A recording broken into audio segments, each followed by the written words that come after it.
start getting these mounts off. Cut this one off already. I have to use a grinder.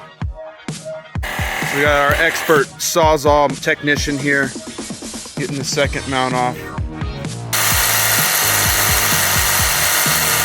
at that reciprocating action, man.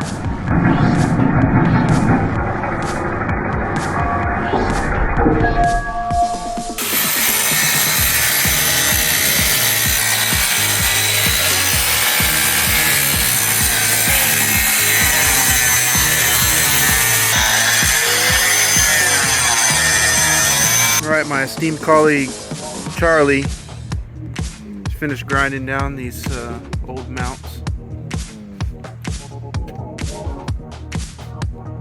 So we're going to weld the new mounts in. They go a little bit further forward here and here.